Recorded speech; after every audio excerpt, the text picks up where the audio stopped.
I'm Martin Nolan, Executive Director of Julien's Auctions, and on behalf of Darren, Julien and myself and our entire team at Julien's Auctions, we are truly honoured to be the auction house chosen to bring to the auction block this famous dress worn by Marilyn Monroe when she sang "Happy Birthday, Mr. President" in May 1962 at Madison Square Garden. Marilyn Monroe wore this amazing, exquisite dress designed by Jean-Louis, who Marilyn Monroe knew and had worked with. In fact, he designed outfits for the Misfits and for Something's Got to Give. Very few people actually realize that Bob Mackie was the one that did the sketch for the dress, because Bob was 21 years of age working for Jean-Louis. Actually, my job working with Jean-Louis was the first job I booked in Hollywood when I was just out of school. Bob Mackie is a dear friend of Julien's Auctions. In fact, we did an auction for Bob back in 2005, known as the King of Bling. You know, that was the first time I'd ever been involved in a dress like that, but since then I've done probably millions of that kind of dress. The illusion of being naked, but thinking you can see something, but you really can't. So Jean-Louis was a very famous designer. Of course, he had come from France, from a very famous family in France, and worked at Atelier in the houses of fashion in Paris. And then he came to the United States and he moved to Los Angeles. He was hired by Columbia Pictures, was involved in creating and remaking amazing people, especially people like Rita Hayworth. He sort of recreated her. She was the amazing star at the time back in the 1940s. And then along came Marilyn Monroe. She really liked his work and she liked Jean-Louis. She asked him if he could create something truly historical. Talk about historical, where they're still printing pictures of her in that dress. She wanted the wow factor. She wanted to show the world how amazing she was looking. She had lost weight recently and she really was feeling good. And she wanted to show that off to the world. Because it was magical and it was simple, so simple, and yet so powerful. So Marilyn Monroe always had this, dreamt always of performing in front of an audience or being in front of a large crowd of people in the nude. And she said that when she was nude, she was like all the other girls. And that, of course, takes her back to a time when she was in orphanages and foster homes, and she wore like the navy blue pinafore that was sort of like the uniform of the day, representing that she was, you know, separated from the rest because she was poor. She felt that she was different than all the other girls. And when she was nude, she was like all the other girls.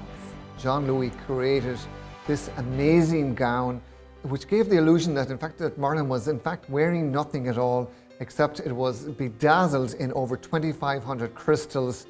The crystals had to be strategically placed on the dress to make sure that there was no fashion faux pas. You know, because it was Marilyn. Marilyn was used to being naked. She didn't care. And she looked amazing. It was May 1962, in front of the President of the United States of America, all of the elite within the Democratic Party, and of course all of the media from New York and beyond, in fact international media as well. And nobody had ever seen Marilyn in person like that. I mean, that was like unbelievable. It had to be just unbelievable. At the time, Marilyn Monroe was actually filming Something's Got to Give in Los Angeles. And the studios forbid her from actually traveling to New York to perform and to sing for President Kennedy. However, this was really important that Marilyn Monroe attend this event. She wanted to be there for President Kennedy. She wanted to see President Kennedy, and she certainly wanted to sing in front of that audience. As Marilyn was about to walk out on stage, she realized that there was a little give at the back of the dress. And so she had to be, in fact, stitched into the dress just before she made her appearance on stage. And if you look closely, you can actually see the stitch right there. The media went wild on the night, especially after Marilyn's performance. I mean, the people in the back row of Madison Square Garden must have been enthralled, because it was like a vision appeared. There was 2,500 crystals hand-stitched in a rosetta formation on the dress. Marilyn wore nothing underneath this dress. It was the souffle gauze and the crystals, and Marilyn Monroe in front of the world on stage. And the light hit those diamonds, and I mean, we call them diamonds, but they were like beautiful crystal rhinestones that are all sewn on one at a time. This was a major event for Marilyn to perform, and she was making a statement to President Kennedy, but not only to Kennedy, but to the world.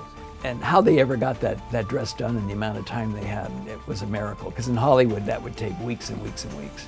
And 54 years since that event, we're still talking about this amazing dress. I mean, it's remarkable, it's historical.